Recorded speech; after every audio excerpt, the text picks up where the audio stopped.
हरे कृष्ण कृष्ण कृष्ण हरे फले स्वयं रूपा कदा मह्यं ददाति स्वपदान्तिकम् वन्देऽहं श्रीगुरोः श्रीयुतापदकमलं श्रीगुरुन् वैष्णवाञ्च श्रीरूपं साग्रजातं सहगण रघुनाथान्वितं तं सजीवं साद्वैतं सावधूतं परिजनसहितं कृष्णचैतन्यदेवं श्रीराधा कृष्णपादान् सहगण ललिता श्रीविशाखान्वितां च नमावोम् विष्णुपादाय कृष्णप्रेष्ठाय भूतले श्रीमते भक्तिवेदान्ता स्वामिन् इति नामिने नमस्ते सारस्वते देवे गौरवाणी प्रचारिणे निर्विशेषा शून्यवादी पाश्चात्यादेशतारिणे नमो महावदन्याय कृष्णप्रेमप्रदायते कृष्णाय कृष्णचैतन्य नाम्ने गौरत्विषे नमः नमो ब्रह्मण्यदेवाय गोब्राह्मणहिताय च जगद्हिताय कृष्णाय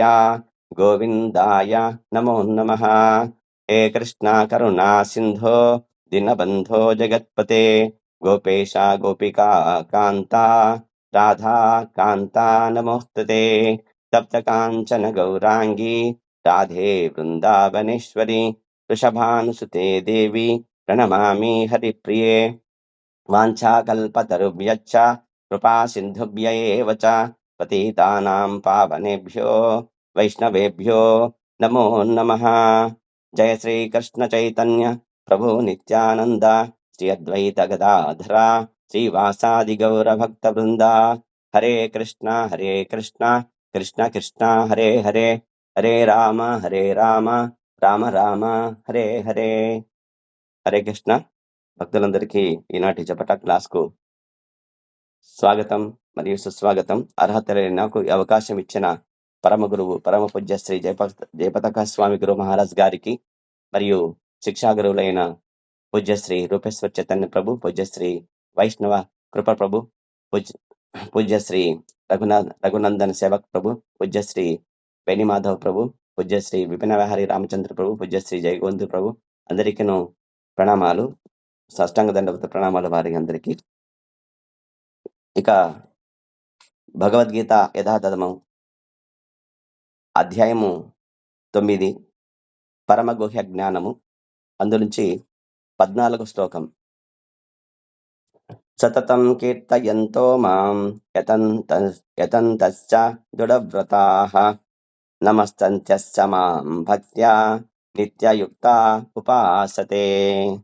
సతతం కీర్తయంతో మాం యతంతశ్చ దృఢవ్రతాః నమస్తంత్యస్య మాం భక్త్యా నిత్యయుక్తా ఉపాసతే. ప్రతిపదార్థము: సతతం ఎల్లప్పుడు, కీర్తయంతః కీర్తన చేయుచు, మాం నన్ను గూర్చి, యతంతః పూర్తిగా ప్రయత్నించువారై, చ కూడా, దృఢవ్రతాః దృఢమైన నిశ్చయముతో, నమస్ నమస్తంత్యస్స నమస్త్యంతః నమస్కారము చేస్తూ, చ మరియు, మాం నన్ను, భక్త్యా భక్తితో, నిత్యయుక్త ఎల్లప్పుడు నిమగ్నులై, ఉపాసతే అర్చించుదురు. భావం భాష్యం తెలిపిన భక్తి వేదాంత స్వామి శ్రీల ప్రభుపాద్ కీ జై. శ్రీల ప్రభుపాద్ కీ జై. నమో విష్ణుపాదాయ కృష్ణ స్వామి నమాచార్య పాద.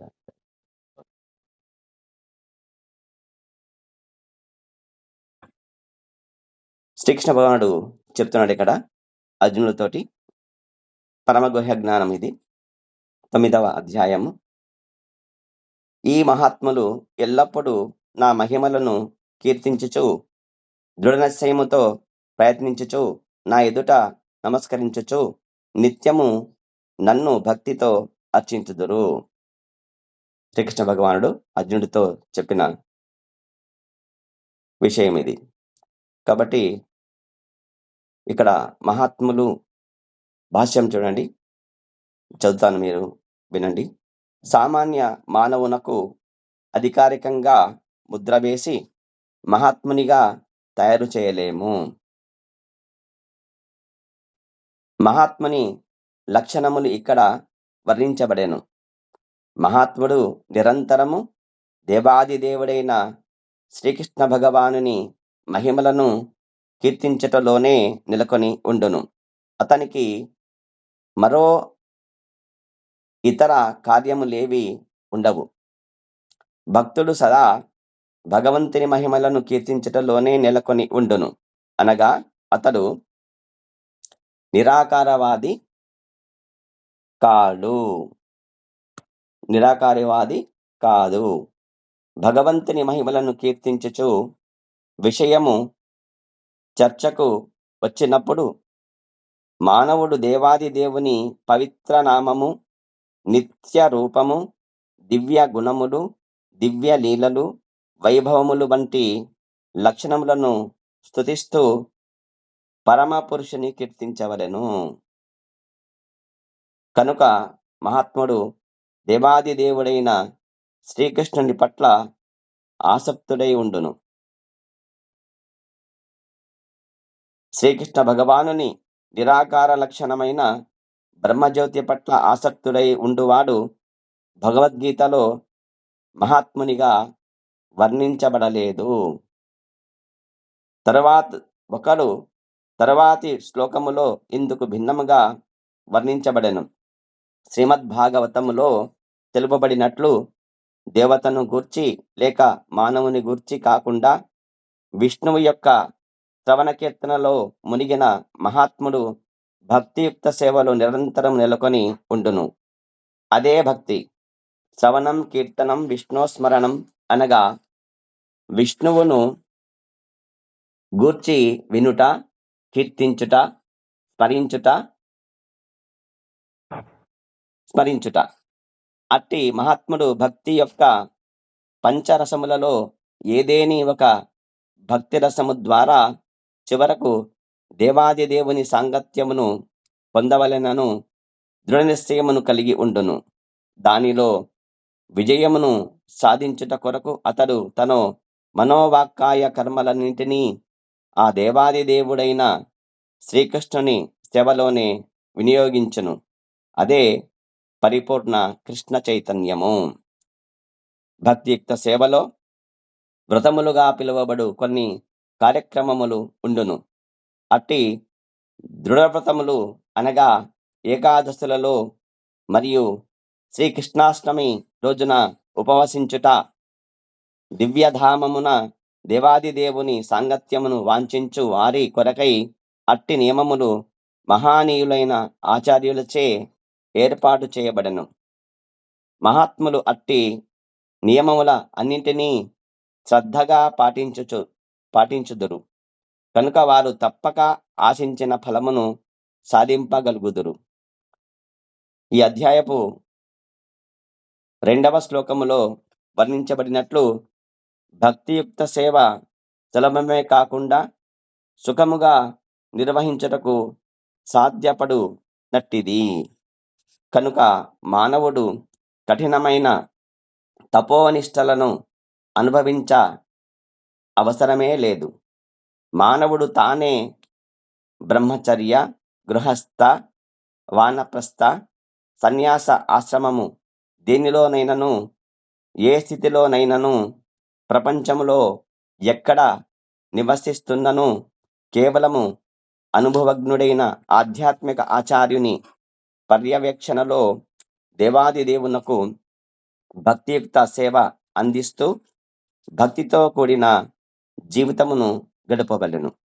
ఆ విధంగా అతడు నిజమైన మహాత్ముడు కాగలడు. హరే కృష్ణ. ఇక్కడ శ్రీకృష్ణ భగవానుడు చెప్తున్నాడు, మహాత్ములు ఎల్లప్పుడూ నా మహిమలను కీర్తించుచు. కాబట్టి దేవాది దేవుడు శ్రీకృష్ణ భగవానుడు నా మహిమలంటే ఎవరి మహిమలంటే ఇక్కడ దేవాది దేవుడైన శ్రీకృష్ణ భగవానుడు యొక్క మహిమలు, ఆయన యొక్క జన్మము, తర్వాత ఆయన యొక్క గుణములు, ఆయన యొక్క మహత్యములు, ఆయన అనేక అవతారాలు తీసుకున్నాడు. ఆయా అవతారంలో ఆయన చేసిన కార్యములు ఏవైతే ఉన్నాయో వాటిని అన్నిటినీ సదా కీర్తించుచూ ఉంటారు మహాత్ములు. సతతం కీర్తయంతో మాం అని చెప్పేసి అందుకే ఇక్కడ చెప్తున్నారు అనమాట. కాబట్టి సతతము అంటే ఎల్లప్పుడూ, అంటే ఒక 10 నిమిషాలు మాత్రం చేసి తర్వాత మళ్ళీ ఒక 10 నిమిషాలు ఆగి మళ్ళీ తర్వాత చేయడం అనేది సతతం కాదనమాట. సతతం అంటే నిరంతరము. కాబట్టి నిరంతరము ఎల్లప్పుడూ అని చెప్పి సతతం అంటే ఎల్లప్పుడు. ఎల్లప్పుడు అంటే నించున్నా, పడుకున్నా, తింటున్నా, నడుస్తున్నా, మాట్లాడుతున్నా, ఏదైనా కార్యం చేస్తున్నా కూడా భగవంతుని యొక్క ధ్యానములోనే ఉండి మనసులో ఆయన యొక్క మరి మహిమలను లేదా ఆయన యొక్క నామమును లేదా ఆయన యొక్క హరే కృష్ణ కృష్ణ కృష్ణ హరే హరే హరే రామ రామ రామ హరే హరే అనే మంత్రమును మరి నిరంతరం మనసులో మనము తలుస్తూ ఉండాలన్నమాట. ఆ విధంగా దృఢ నిశ్చయముతో ప్రయత్నించుచు నిశ్చయం ఖచ్చితంగా ఉండాలి. ఓర్పు నిశ్చయము లేనిదే ఏ కార్యము మనము చేయలేము. కాబట్టి ఆచార్యులు చెప్తారు, మరి ఉపదేశామృతంలో ఒకరు భగవంతుని సేవ చేయాలంటే 2 విషయాలు, ఓర్పు ఉండాలి, దానికి నిశ్చయం కూడా ఉండాలి. ఓర్పు అంటే ఎంతో ఓర్పుగా, అంటే నేను భక్తి చేస్తున్నాను, మరి భగవంతుడు నాకు ఇంకా అనుగ్రహించలేదు అనే ఆ నెగటివ్ ఏదైతే ఆలోచన లేకుండా ఓర్పుతోటి మనము వేచి ఉండాలన్నమాట. ఎలాగంటే దీనికి ఒక ఉదాహరణ చెప్పాడనమాట. ఓర్పు, నిశ్చయము. ఒక స్త్రీ వివాహం చేసుకున్నాక తన భర్తను సేవ చేస్తుంది. అలాగే మనం కూడా భగవంతుని సేవ చేయాలి. ఆ విధంగా సేవ చేసి మరి తన భర్త నుంచి సంతానాన్ని పొందాలనుకుంటుంది. కాబట్టి అతనికి సేవ చేయడానికి ఓపికగా సేవ చేస్తుంది.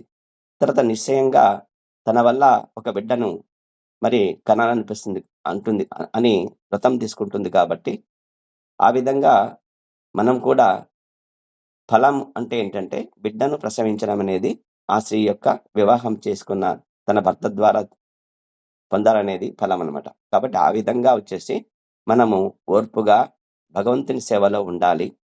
నిశ్చయంతో ఉంటుంది ఆమె తన భర్త యొక్క సేవలో. మనం కూడా ఆ విధంగా మనకందరికీ తండ్రి ఎవరంటే భగవానుడు, దేవాది దేవుడు. కాబట్టి ఆయన యొక్క సేవలో మనమంతా మరి ఓర్పు సహనంతో ఉండాలి. అంటే దృఢ నిశ్చయంతో ఉండాలి. కాబట్టి దృఢ నిశ్చయంతో ప్రయత్నించాలి అని ఇక్కడ చెప్తున్నాడు కృష్ణుడు. నా ఎదుట నమస్కరించుచు. కాబట్టి ఎవరిని నమస్కారం చేయాలని చెప్తే భగవంతుడు శ్రీకృష్ణ భగవానుని నమస్కారం చేయాలి అని చెప్తున్నాడు. నిత్యము నన్ను భక్తితో అర్చించుదురు. నిత్యము నన్ను భక్తితో అర్చించుదురు. కాబట్టి మహిమలను స్మరణం చేయడము, తర్వాత మరి ఆయన భక్తుడుగా ఉండడము, మరి భగవంతునికి నమస్కారం చేయడము, భగవంతునికి భక్తితో అర్చన చేయడం, పూజించడం. కాబట్టి భగవానుడు చెప్పాడనమాట, మనమనాభవ మద్భక్తో మధ్యాజీమాం నమస్కురు అని చెప్పినది ఇక్కడ చెప్తున్నాడు ఇక్కడ. కాబట్టి ఇక్కడ నిత్యము నన్ను భక్తితో అర్చించుదురు. నిత్యము అంటే ఒకరోజు చేసి ఒకరోజు చేయకుండా ఉండడం కాదు. నిత్యము అంటే ఇది కూడా అంతే, నిరంతరం భక్తితో అర్చించాలి భగవంతుణ్ణి అని చెప్పి ఇక్కడ చెప్తున్నారన్నమాట. కాబట్టి నమస్కారం ఎవరికి చేయాలి? కృష్ణుడికి చేయాలి. భక్తితో ఎవరిని అర్చించాలి? కృష్ణుడికి అర్చించాలి. నిరంతరం ఎవరు స్మరణ చేయాలి? శ్రీకృష్ణ భగవాన్ని స్మరించాలి. కాబట్టి ఇక్కడ చెప్తున్నారు. ఇక భాష్యం ప్రభావం చెప్తున్నారు చూడండి. మానవుడు సామాన్య మానవునకు అధికారికంగా ముద్ర వేసి మహాత్మునిగా తయారు చేయలేము. మనం చేసిన ఆ విధంగా మహాత్ముడు అంటే మనకు స్మరణకు వచ్చేది గాంధీ. కాబట్టి మహాత్మా గాంధీ అని చెప్పేసి అంటాం. కానీ ఆయన మహాత్ముడు అని చెప్పేసి భౌతికంగా చెప్తాం, కానీ ఆధ్యాత్మిక మరి దృష్టితో చూస్తే గనక మహాత్ముడు అనే పదానికి ఇక్కడ ప్రభుపాదులు చెప్తున్నారన్నమాట. ఎవరంటే సామాన్య మానవుడికి అధికారికంగా ముద్ర వేసి మహాత్మునిగా తయారు చేయలేము అని చెప్తున్నారు. ఎవరు మహాత్ముడు అంటే, మహాత్ముని లక్షణాలు ఏంటంటే ఇక్కడ చెప్తున్నాడు. ఇక్కడ వర్ణించబడినది భగవానుడు చెప్పినాడు. ఇక్కడ శ్రీకృష్ణుడు చెప్పినదే ధర్మం సాక్షాత్ భగవత్ ప్రణీతం. శ్రీకృష్ణుడు ఏదైతే చెప్పాడో అదే ధర్మం. ఆయన ఏదైతే చెప్పాడో మహాత్ముడు అంటే ఆ లక్షణాలు కలిగిన వాళ్ళు మాత్రమే మహాత్ముడు. మహాత్ముడు నిరంతరము దేవాది దేవుని శ్రీకృష్ణ భగవానుని మహిమలను కీర్తించటంలోనే నెలకొని ఉండును. ఎవరైతే నిరంతరము శ్రీకృష్ణ భగవానుని యొక్క మహిమలను కీర్తించుట అంటే కృష్ణ కథలు చెప్పుట, భాగవత కథను చెప్పట. కాబట్టి ఈ విధంగా భగవంతుని లీలలను గురించి చెప్పుట, ఆయన అవతార విశేషాలను గురించి చెప్పుట, ఇది కీర్తన అంటే. కాబట్టి నిరంతరము ఎవరైతే ఆ విధంగా భగవంతుని యొక్క కథను, లీలలను మరి ఎప్పుడైతే చెప్తుంటారో, కాబట్టి కీర్తిస్తుంటారో, శ్రీల సుఖదేవ గోస్వామి మాదిరిగా ఆ విధంగా ఎవరైతే చెప్తారో ఆ విధంగా చెప్పేవాడిని మహాత్ముడు అని చెప్పేసి చెప్తారని చెప్పేసి కృష్ణుడు చెప్తాడు. అతనికి మరో ఇతర కార్యములేవి ఉండవు. అతనికి వేరే ఇతర కార్యాలు అనేవంటూ ఏవి ఉండవు. కేవలము కృష్ణ కథ చెప్పడం తప్ప వేరే అన్యమైన చింతన ఆయనకు ఉండదు. అటువంటి వాళ్ళని మహాత్ముడు అని చెప్పి అంటారు. ఇతర కార్యములు ఏవి పట్టించుకోడు ఆయన. అనగా అతడు నిరాకారవాది కాడు. చూడండి, ముఖ్యంగా ఇక్కడ ఎవరు అంటే భగవాని యొక్క లీలలో చెప్పే వాళ్ళు, భగవంతుని యొక్క సాకార విగ్రహ ఆరాధన చేసే వాళ్ళు ఎవరైతే ఉంటారో, ఆయనకు సాకారమూర్తి ఆకారం ఉంది, మనకులాగా ఆయనకు కూడా ఆకారం ఉంది. కాబట్టి భగవంతుడు మరి శ్రీకృష్ణ దేవాది దేవుని శ్రీకృష్ణ భగవానుడు అని చెప్పేసి శాస్త్రములలో చెప్పినట్టు, మరి ఆ విధంగా ఎవరైతే చెప్తారో, మరి నిరాకారవాదిని ఉపాసించే వాళ్ళని మహాత్ములుగా ఇక్కడ భగవానుడు చెప్పలేదు ఇక్కడ. అందుకే ఇక్కడ చెప్తున్నాడు. కాబట్టి నిరాకారవాది కాడు అని చెప్పి చెప్తున్నాడు. కాబట్టి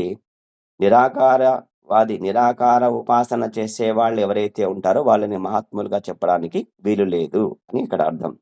భగవంతుని మహిమలను కీర్తించు విషయము చర్చకు వచ్చినప్పుడు మానవుడు దేవాది దేవుని పవిత్ర నామము, నిత్య రూపము, దివ్య గుణములు, దివ్య లీలలు, వైభవములు వంటి లక్షణములను స్తుతిస్తూ పరమ పురుషుని కీర్తించవలెను. చూడండి, ఇక్కడ కీర్తించుట, భగవంతుని మహిమలు కీర్తించుట. భగవంతుడు అంటే ఎవరు? శ్రీకృష్ణ భగవానుడు. శ్రీకృష్ణ భగవానుడి యొక్క మహిమలను కీర్తించాలంటే ఖచ్చితంగా దేవాది భగవంతుడు అంటే శ్రీకృష్ణ భగవానుడు. భగవంతుని మహిమలు అంటే శ్రీకృష్ణ భగవానుడి యొక్క మహిమలను కీర్తించడం. కాబట్టి ఆ చర్చకు వచ్చినప్పుడు ఏం చేయని చెప్పినారంటే, మానవుడు దేవాది దేవుని పవిత్ర నామము, భగవంతుడి యొక్క పవిత్ర నామం ఏదైతే ఉందో, మరి హరే కృష్ణ కృష్ణ కృష్ణ హరే హరే, హరే రామ రామ రామ హరే హరే, ఆయనవి పవిత్రనామాలు మరి ఎన్నున్నాయంటే మరి అనంతములైన నామములు కల భగవానుడు ఆయన. మరి అనంతమైన తలలు కలిగిన అనంతుడైన ఆదిశేషుడే భగవంతుడి యొక్క నామాలు చెప్పడానికి అన్ని నోళ్ళు, అనంతమైన నోళ్ళు కలిగిన ఆయనే భగవంతుడి యొక్క నామాలను కీర్తించడానికి ఆసక్తుడైనట. అంటే అశక్తుడైనాడు. అశక్తుడు అంటే ఆయన చెప్పలేకపోయినాడు. మరి ఒక నోరు ఉన్న మనము ఏమాత్రం చెప్పగలం చెప్పండి. కాబట్టి భగవంతుడి నామాలు అన్ని లెక్కలేని నామాలు ఉన్నాయి.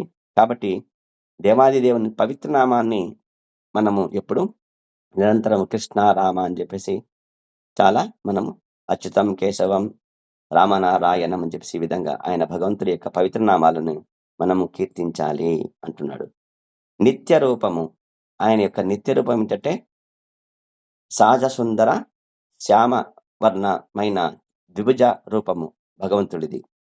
ఇది భగవంతుని యొక్క నిత్య రూపాన్ని. తర్వాత దివ్య గుణములు, ఆయన యొక్క గుణములు 64 గుణములు ఉన్నాయి. ఆ దివ్య గుణాలు అవన్నీ. కాబట్టి శ్రీకృష్ణ భగవానుడికి ఉండేవి 64 గుణములు.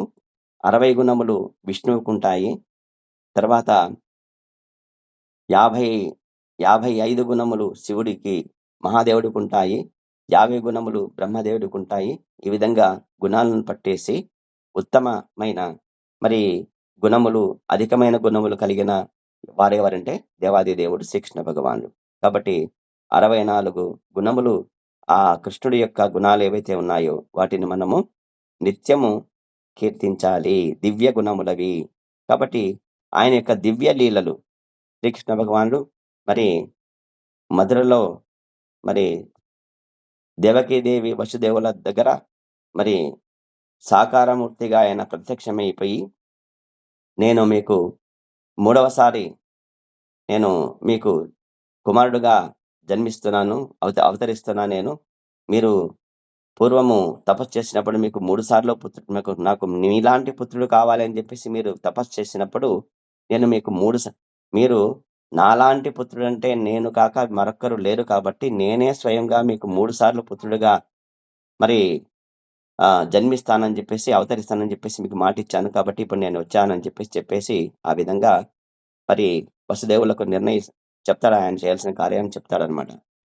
అక్కడ యశోదామాత వచ్చేసి మరి నందవ్రజములో అక్కడ ఒక ఆడ శిశువును ప్రసవించింది, దుర్గాదేవి ఆమె.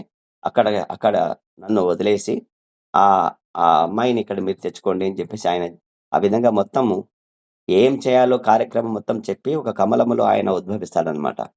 చిన్ని బాలుడుగా, చతుర్భుజ బాలుడుగా ఉద్భవిస్తే మళ్ళీ దేవకీదేవి మాత భయపడుతుంది. నాయన, నువ్వు మానవుడికి 2 చేతులు కదా ఉండేది, నువ్వు 4 చేతులతో ఆ విధంగా అవతరిస్తే ఎట్లా నాయన, 2 చేతులతో నువ్వు మారు నాయన అని చెప్తే మరి 2 చేతులుగా మారిపోతాడు కృష్ణుడు అక్కడ. కాబట్టి ఆ విధంగా దివ్య లీలలు అక్కడి నుంచి మళ్ళీ పోయినాక ఇంకా పాలు తాగే వయస్సులోనే మరి పూతన సంహారం చేస్తాడు. ఇవన్నీ భగవంతుడి యొక్క దివ్య లీలలు. ఇక మేనమామ కంసుడు మరి ఆ ఆట బొమ్మలను పంపించినట్టు రాక్షసులను పంపించేస్తే మన సునాయాసంగా ఎట్లయితే చిన్ని బాలుడు ఆ ఆట వస్తువులతోనూ ఆడుకొని వాటిని ఏ విధంగా తునాతునకలు చేసి పడేస్తాడో ఆడుకుంటూ ఆటలోన నిమగ్నమై ఆ విధంగా కృష్ణ భగవానుడు ఆ లీలలు చాలా దివ్యమైన లీలలు ఉన్నాయన్నమాట. కాబట్టి ఆ ఇక దశమస్కందము శ్రీమద్ భాగవతములో 90 అధ్యాయాలలో మరి అమోఘమైన లీలలు ఉన్నాయి భగవంతుడివి. ఆ లీలల గురించి మనము ఇక్కడ చెప్పుకోవాలి. ఆ తర్వాత వైభవములు. ఆయన వైభవములంటే మరి 6 వైభవములు ఉన్నాయి ఆయనవి ముఖ్యంగా. మరి అట్టి సద్గుణేశ్వర సంపన్నుడైన కాబట్టి ఆ వైభవములు కేవలము ఆ భగవానునికి తప్ప వేరెవరికి అవి వర్తించవన్నమాట. కాబట్టి ఆ వైభవముల గురించి, తర్వాత లక్షణముల గురించి, భగవంతుడి యొక్క లక్షణాలు గురించి స్తుతిస్తూ పరమ పురుషుని కీర్తించవలెను. కాబట్టి కనుక మహాత్ముడు అంటే ఎవరంటే ఈ విధంగా ఎవరైతే కేవలము సాకారమూర్తి అయిన శ్రీకృష్ణ భగవానుడు దేవాది దేవుని యొక్క పరమ పవిత్ర నామము, తర్వాత నిత్య రూపము, దివ్య గుణములు, దివ్య లీలలు, వైభవములు వంటి లక్షణములను స్తుతిస్తూ పరమ పురుషుని కీర్తిస్తుంటారో వాళ్ళనే మహాత్ముడు అని దేవాది దేవుడు అట్టి మహాత్ముడైన కనుక మహాత్ముడు దేవాది దేవుడు శ్రీకృష్ణుని పట్ల ఆసక్తుడై ఉండును. కాబట్టి మహాత్ముడు ఎవరంటే శ్రీకృష్ణ భగవానుడి పట్ల ఆసక్తిగా ఉండేవాడు మహాత్ముడు. ఇక శ్రీకృష్ణ భగవాన్ నిరాకార లక్షణమైన బ్రహ్మజ్యోతి పట్ల ఆసక్తుడై ఉండువాడు భగవద్గీతలో మహాత్మునిగా వర్ణించబడలేదు. 2వ పేరలో చెప్తున్నాడు ఇక్కడ ప్రభుపాదుల వారు. ఇక్కడ భగవంతుడి యొక్క 2 రూపాలైనవి. ఒకటి సాకార రూపము, అంటే విగ్రహారాధన చేసేవాళ్ళు ఒకరు. తర్వాత భగవంతునికి ఆకారం లేదని చెప్పేసి బ్రహ్మజ్యోతిని ఉపాసించే వాళ్ళు ఎవరంటే బ్రహ్మజ్యోతిని ఉపాసించేవాళ్ళు. కాబట్టి బ్రహ్మజ్యోతి పట్ల ఆసక్తులు ఉండేవారని మహాత్ముడుగా చెప్పడానికి వీలు లేదు. ఎందుకంటే ఇక్కడ కృష్ణ భగవానుడు చెప్పినాడు సాకారమూర్తిని ఆరాధించేవాడే మహాత్ముడు అని చెప్పారు. కాబట్టి ఇక్కడ చెప్పడానికి వీళ్ళని చెప్పారు. కాబట్టి అతడు తర్వాతి శ్లోకములో ఇందుకు భిన్నముగా వర్ణించబడెను. కాబట్టి తర్వాత 15వ శ్లోకములో ఇక్కడ భగవానుడు చెప్పాడనమాట. కాబట్టి ఆ విధంగా వచ్చేసి మనకు శ్రీమద్ భాగవతంలో తెలుపబడినట్లు దేవతను గూర్చి లేక మానవుని గూర్చి కాకుండా విష్ణువు యొక్క శ్రవణ కీర్తనలలో మునిగిన మహాత్ముడు భక్తియుక్త సేవలు నిరంతరం నెలకొని ఉండును. ఇక్కడ ముఖ్యంగా ఇంకొక విషయం చెప్పాలి. చెప్తున్నాడు శ్రీమద్ భాగవతంలో ఏం చెప్పినాడంటే దేవతలు అంటే మనకు 33 కోట్ల దేవీ దేవతలు ఉన్నారనమాట. వీళ్ళ యొక్క ఉపాసన ఏ విధంగా చేయాలి, ఆరాధన ఏ విధంగా చేయాలి అని చెప్పేసి వేదములలో మరి కర్మకాండలో నిర్దేశించినట్టు మనము వాటిని చేసుకుంటూ పోయే వాళ్ళని, ఆ 33 కోట్ల దేవీ దేవతల యొక్క ఉపాసన చేసే వాళ్ళని మనము మహాత్ములుగా మనము చెప్పడానికి వీలు లేదు అని శ్రీమద్ భాగవతంలో చెప్పడం జరిగింది. అలాగే మానవుల గురించి అంటే పితృదేవతలకు సంబంధించి కావచ్చు, లేదా ఇప్పుడు మనం కొంతమంది ఈ సినిమా హీరోలు ఉంటారు పిల్లకాయలు. ఏం చేస్తారంటే వాడు హీరో అనుకుంటాడు. వాళ్ళని పూజిస్తారు. కాబట్టి అటువంటి ఆరాధన చేసే వాళ్ళని మహాత్ములని చెప్పేసి చెప్పలేమనమాట. ఇప్పుడు ఉదాహరణకి మహాత్మా గాంధీ. ఆయన మహాత్ముడని చెప్పినారు. కానీ అతను ఏం కార్యం చేసినాడు? భౌతిక కార్యాలు చేసినాడు ఆయన. అంతే. కాబట్టి ఆ విధంగా మరి మానవ సేవే మాధవ సేవ అంటే మానవుడంటే ఎవరు? మద్యం మాంసం జుదం వ్యభిచారం ఎవరైతే మరి దానికి దూరంగా పెట్టి మరి ఆ పరమ లక్షణాలైన ఆధ్యాత్మిక గురువు యొక్క ఆధ్వర్యములో జీవితం గడుపుతూ శాస్త్రాధ్యయనం చేస్తూ ఎవరైతే జీవితం గడుపుతారో వాళ్ళు మానవులు. అట్టి మానవులని, అట్టి భాగవతులను సేవ చేయడంలోనే మానవ సేవయే మాధవ సేవ, శ్రీకృష్ణ భగవాన్ సేవ అవుతుందని చెప్పేసి శాస్త్రం చెప్తుంది. కానీ ఇది భౌతిక విధంగా చెప్తే మాత్రం కాదు.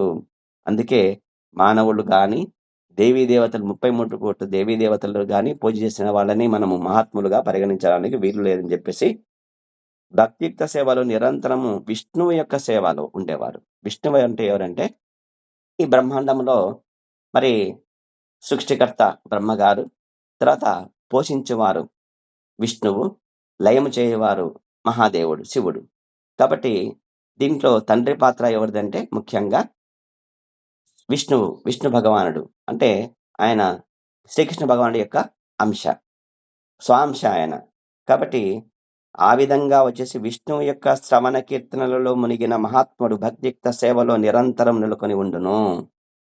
నిరంతరం విష్ణువు కృష్ణుడు యొక్క సేవలో వాళ్ళ యొక్క దివ్య గుణములు, తర్వాత కథలు, ఆ విధంగా మరి వారి యొక్క నిత్య స్వరూపాలు, పవిత్ర నామాలు, తర్వాత దివ్య లీలలు, వారి యొక్క వైభవాలు, వారి యొక్క లక్షణాలను గురించి ఎవరైతే వివరిస్తూ వాటిలో శ్రవణం చేస్తూ, అంటే శ్రవణం చేసేవాళ్ళు కూడా, కీర్తించే వాళ్ళు కూడా. కాబట్టి శ్రోత అండ్ మరియు వక్త వీళ్ళిద్దరు కూడా. కాబట్టి భాగవతం యొక్క శ్రవణం చేసేవాళ్ళు మహాత్ములే, భాగవతం యొక్క వక్త అంటే చెప్పేవారు కూడా సుఖదేవ గోస్వామి లాంటి వారు కూడా, పరీక్షణ్ మహారాజు కూడా, వీళ్ళంతా ఎవరంటే భాగవతులు, మహాత్ములు వీళ్ళు అని చెప్పేసి కృష్ణుడు చెప్పినట్టు వాళ్ళని కూడా మహాత్ములుగా మనము చెప్పుకోవచ్చు. కాబట్టి ఇక్కడ చెప్తున్నాడు, ఇక్కడ అదే భక్తి ఇక్కడ ప్రహ్లాద మహారాజ్ చెప్తారనమాట భాగవతంలో. నవవిధ భక్తి విధములు ఏవైతే ఉన్నాయో, శ్రవణం, కీర్తనం, విష్ణు స్మరణం, పాదసేవనం, వందనం, అర్చనం, దాస్యం, సాఖ్యం, ఆత్మనివేదనం అని చెప్పేసి భగవంతుడు యొక్క భక్తులు భాగవతుడు ప్రహ్లాద్ మహారాజు. కాబట్టి ఆయన చెప్పినట్టు ఇక్కడ ఏం చెప్తున్నట్టే శ్రవణం, కీర్తనం, విష్ణు స్మరణం, ఈ 3 తీసుకుంటే ఇక్కడ ముఖ్యంగా శ్రవణము ఎవరి గురించి శ్రవణం చేయాలి? విష్ణువు గురించి. కీర్తనము ఎవరి గురించి కీర్తనం చేయాలి? విష్ణువు గురించే కీర్తనం చేయాలి. మరి ఎవరి గురించి స్మరణ చేయాలి? విష్ణువు గురించే చేయాలి. కాబట్టి ప్రహ్లాద మహారాజు ఏం చేసినాడు? -5 నెలల బాలుడుగా ఉన్నప్పుడే మరి గురువైన నారద మహర్షి చెప్పినప్పుడు కయాదు గర్భములో, తల్లి గర్భములో ఉంటూ ఆయన భాగవతాన్ని శ్రవణం చేసినాడు. కాబట్టి శ్రవణం ఎప్పుడు చేసినాడు? -5 నెలలు. ఇంకా తల్లి గర్భంలోనే ఉన్నాడు, బయటికి రాలేదు ఆయన ప్రహ్లాద మహారాజు. కాబట్టి ఆ విధంగా శ్రవణం చేసినాడు. తర్వాత బయటకు వచ్చి ఏం చేసినాడు? మనసులో నిరంతరము నారాయణ నారాయణ నారాయణ నారాయణ నారాయణ అని చెప్పుకున్నాడు. కాబట్టి నారాయణ మంత్రం శ్రీమన్నారాయణ భజనం అని చెప్పేసి, కాబట్టి ఆ విధంగా కీర్తన చేసినాడు. మనసులో నిరంతరం స్మరిస్తున్నాడు భగవంతుడిని ఎప్పుడు. కాబట్టి ఆ విధంగా విష్ణువుకే చేయాలి తప్ప అనిలకు చేయగలదు అని చెప్పేసి ఇక్కడ మనకు వివరించడం జరిగిందనమాట. కాబట్టి విష్ణుని గురించి వినుట, మరింత కీర్తించుట, మరియు స్మరించుట, ఇవి మహాత్ముల యొక్క గొప్ప లక్షణాలు. ఇంకా పంచరసములలో ఏదేని ఒక భక్తి రసం ద్వారా చివరకు దేవాది దేవుని సాంగత్యమును పొందవలెనని దృఢనిశ్చయమును కలిగి ఉండును. మహాత్ముడంటే ఇక పంచరసములు ఉన్నాయి. మరి అవి ఇక ఆ, ఏదైతే మరి భగవంతుని మరి వాత్సల్య ప్రేమతో చూడడము, తర్వాత మరి భగవంతుని తండ్రిగా ఆరాధించడము అని ఈ విధంగా వచ్చేసి 5 రకాలైన మరి భక్తి రసాలు ఉన్నాయి. ఆ విధంగా మరి భగవంతుని సాంగత్యమును పొందాలి అని చెప్పేసి ఇక్కడ ఈ విధంగా చెప్తున్నాడు. కాబట్టి ఇక్కడ యశోదామాత తర్వాత నందమహారాజులు వాత్సల్య ప్రేమతోటి భగవంతుని బంధించేసినారు. కాబట్టి భగవంతుడు దొరకడు, కానీ భక్తుల యొక్క వాత్సల్య ప్రేమకు దొరికిపోతాడు. కాబట్టి ఆ విధంగా చేయాలని చెప్పి చెప్తున్నాడు ఇక్కడ ప్రభాదుడు. కాబట్టి దానిలో విజయమును సాధించట కొరకు అతడు తన మనోవాక్కాయ కర్మలన్నింటినీ దేవాది దేవులైన శ్రీకృష్ణ సేవలో వినియోగించును. కాబట్టి మనసులోను ఆలోచన భగవంతుడి యొక్క సేవ గురించే ఉండాలా, మాటలో కూడా భగవంతుడి సేవ గురించే ఉండాలా. తర్వాత చేతలు అంటే మనం చేసే పనులలో కూడా భగవంతుడి యొక్క కర్మలు ఏవే పనులు చేసే విధంగా ఉండాలి. కాబట్టి మనోవాక్కు కాయ అంటే శరీరం చేసే బాడీ లాంగ్వేజ్, ఇవన్నీ కూడా భగవంతుడి యొక్క సేవలో నిత్యం ఉపయోగించేవాడిని మహాత్ముడు అంటారు. ఇదే పరిపూర్ణ కృష్ణ చైతన్యం అంటే. హరే కృష్ణ కృష్ణ కృష్ణ హరే హరే, హరే రామ రామ రామ హరే హరే. హరే కృష్ణ ప్రభుజీ. ప్రణాం ప్రభు. హరే కృష్ణ ప్రభుజీ. ప్రణామాలు ప్రభుజీ. ప్రణాం ప్రభు. హరే కృష్ణ. ధన్యవాదాలు ప్రభుజీ. హరే కృష్ణ. ఒకసారి కృతజ్ఞతతో ధన్యవాదాలు తెలుపుదాం.